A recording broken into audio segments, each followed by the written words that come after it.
शिवसेना नाव आणि धनुष्यबाण चिन्ह एकनाथ शिंदे यांच्या गटाला दिल्यानंतर निवडणूक आयोगाचा जो निर्णय होता त्या निर्णयाविरोधात उद्धव ठाकरे यांच्या गटानं सुप्रीम कोर्टामध्ये याचिका दाखल केली होती।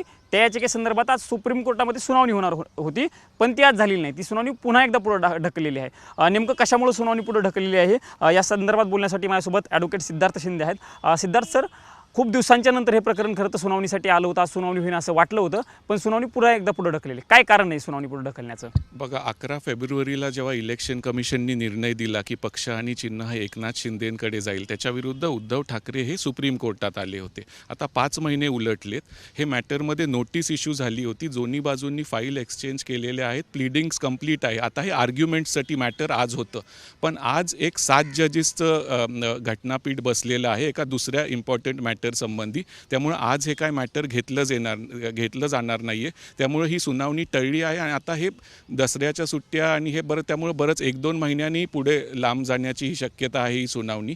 तर आज हे इम्पॉर्टंट होतं उद्धव ठाकरेंसाठी, कारण ह्याच्यावर काहीतरी सुप्रीम कोर्ट जर सुनावणी सुरू केली असती तर पक्ष आणि चिन्ह हे लवकरात लवकर त्यांना जर मिळू शकत असतं तर त्याच्यात आज खूप इम्पॉर्टंट गोष्ट होती। पण आता हे टळल्यामुळं परत असंही वाटायला लागलं आहे की लोकसभे इलेक्शनपर्यंत पण त्यांना पक्ष आणि चिन्हाबद्दल निर्णय सुप्रीम कोर्ट देऊ शकेल का नाही ह्याबद्दल आता शंका यायला लागली। पुन्हा एकदा शिवसेना चिन्ह पक्षाचं नाव आणि चिन्ह जे आहे धनुष्यबाण ते उद्धव ठाकरेंना मिळू शकतं असं तुम्हाला वाटतं? हो, कारण इलेक्शन कमिशन विरुद्ध अपील इथं केला गेलेला आहे आणि सुप्रीम कोर्ट हा फायनल कोर्ट आहे, तर सुप्रीम कोर्ट ठरवू पण शकतं। आता एका तुम्हाला आठवत असेल, एका तांत्रिक मुद्द्यावर इलेक्शन कमिशननी पक्ष आणि चिन्ह हे एकनाथ शिंदेंना दिलं होतं। त्यांनी सांगितलं होतं की 2018ची पक्षप्रमुख जेव्हा उद्धव ठाकरे झाले, 2018ची पक्षाची घटना ही त्यांनी इलेक्शन कमिशनला पुरवली गेली नव्हती, त्यामुळे आमदार खासदारांच्या बळावरच पक्ष ठरवला गेला होता। त्याच्याविरुद्ध सुप्रीम कोर्टात उद्धव ठाकरे आले होते आणि असं वाटत होतं की सुप्रीम कोर्ट त्याच्यावर आज काहीतरी सुनावणी सुरू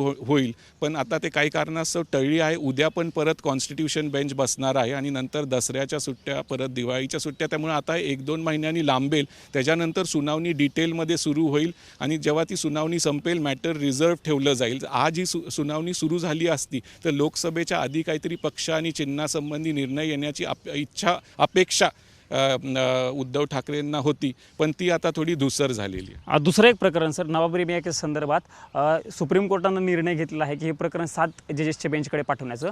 या केसचा महाराष्ट्राच्या दृष्टीने खूप महत्त्वाचा मुद्दा आहे, कारण ज्यावेळेस आपल्या महाराष्ट्रातील सत्ता संघर्षाची सुनावणी सुरू होती त्यावेळेस वारंवार या केसचा उल्लेख येत होता।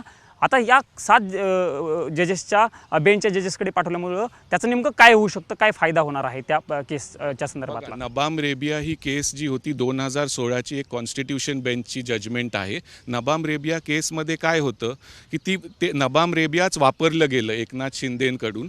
त्यांनी काय केलं की 2 अपक्ष आमदारांनी त्यांना अध्यक्षांविरुद्ध डिस्क्वालिफिकेशन अविश्वास प्रस्ताव दाखल केला झिरवळांविरुद्ध।